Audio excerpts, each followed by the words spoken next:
So I wonder, is there coffee in heaven? There's questions I like to ask Jesus. I really would. So many questions. Like, are there puppies and kitty cats? You know,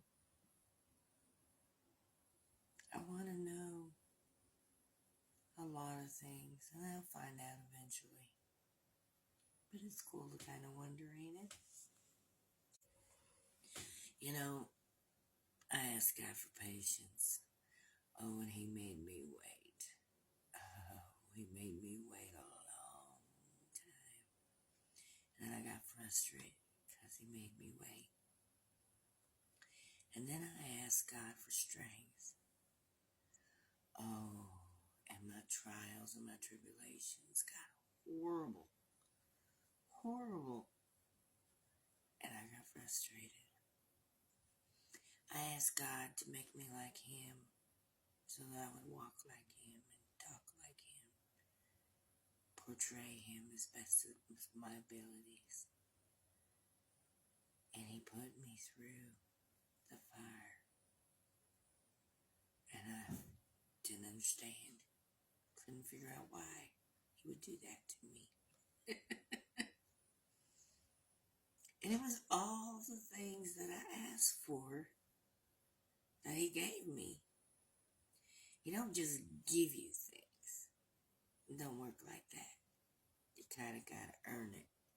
You kind of gotta, you know, it's a process. It's a process. You can't handle it if it was just given to you. You'd waste it. You'd just throw it away. Wouldn't do you any good. So He has to mold you and, put the fire to you and create the being that you are going to be for Him. It's actually an amazing process. And once you get through it and you look back in hindsight, you're like, oh, wow. I didn't realize this was all going on while I was going through it. I was thinking, oh, why me, God? Why me? Why are you doing this to me? I'm sitting there thinking, why aren't you talking to me? Why am I not hearing from you? The whole time it was me. Because I was mad. Because He's put me through the fire that I asked for. Isn't that funny? That to me is hilarious because now that I look at it and I see what I've gone through and see that He's been with me the whole time, He never forsaked me. He's been there holding my hand and lifting me up and sending people in that needed to be there to help me along the way. I didn't see the things that He was doing behind the scenes to get me here where I'm at, to give me the growth that I needed. You know, I was just like, why? I was angry. I was like this screaming little bratty child that was just, out of control. And I thought I was just fine. I wasn't. I wasn't at all. I was a mess. I was a raging royal mess. And, I still have a lot to work on. Don't get me wrong. Don't get me wrong. But when you ask for something, be careful what you ask for. Make sure you're ready for it. Well, you'll actually never be ready for it. But you got to prepare yourself a little bit if you can, because everything that you think is going to happen, or everything that you think should happen, or the plans that you make, God's going to change them. He says, oh, you think you're going to go over here and live there? Oh, no, no, no. You're going to go over here, and you're going to do this for me. And you think you're going to go over there and do this? No, baby. I thought I told you. The plans are going to change. Just when you thought you were getting comfortable, I was going to change it up on you. Yeah, that's what God does. That's what God does. Not to destroy you, but to build you. It's so that you don't get too comfortable and you don't get stagnant in your life and you don't stop growing. That is why we do it. That is why we go through a lot of what we go through. Some of it is caused by things and choices that we have done and made. Our own doing, our own destruction. I have done much, much of that. I can definitely probably lecture on that. I've done so much of that. But some of it is also due to, and some of it we have to go through so that we can help someone else, because that's really what our purpose here on earth is. And, we go through the things for a reason. Everything we go through for a reason. Whether it's to strengthen us or to mold us, put us through the fire. It is not only for us. It's for God, number one. It's for us, number two. And it's for the people around you and the other people who have gone through it. It's going to happen one way or the other.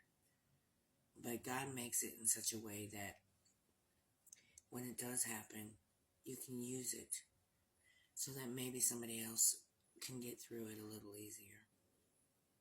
Or maybe it will keep somebody else from ever doing it. You never know.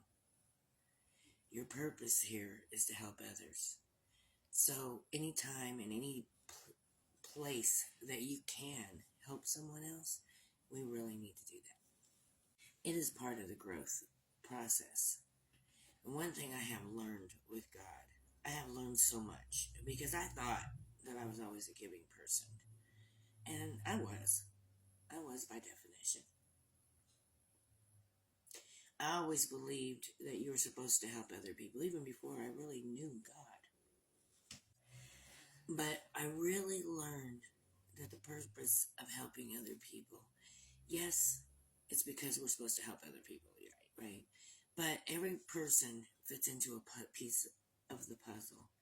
And without you helping this person, they might not be able to reach their destiny as quickly as they should. Like, their destiny may be to help this person, and they can't get to that person if you don't reach out and help them, right? But if you decide not to reach out and help them, it doesn't matter, because God will send somebody else to come in and reach out and help them. The destiny is always reachable. It will always be reachable. It will never not be reachable. If you decide not to do your part, it's still going to happen. But it will happen a lot faster if you do your part, right? See, this whole growth thing and learning all of this stuff, it's like the pay it forward thing. Everything you pay, that's wrong wording. Everything you do for someone else, you do out of love. And you do it wonderfully with an open, happy heart, right? Don't do it out of necessity. Don't do it because you have to. You do it because you want to. And because that's what you believe that we're supposed to do. That's God in you, right? That's why you do it. And by doing this way, oh baby, you reap what you sow. You reap what you sow. You reap good blessings because you gave good blessings. And it's not always material or money. Sometimes it's taking the time out to listen to somebody, or to give them a helping hand, carrying their groceries. Give them some advice. Take them to church. Take them to an appointment. Mow their lawn. Just being in the moment and helping them with whatever they need. Sometimes it's just to be chatty, and a smile, because they haven't seen anybody for a while, had a conversation with anybody for a while, and they absolutely need it. So be where you're needed, grow where you need to grow, and keep Jesus in your heart.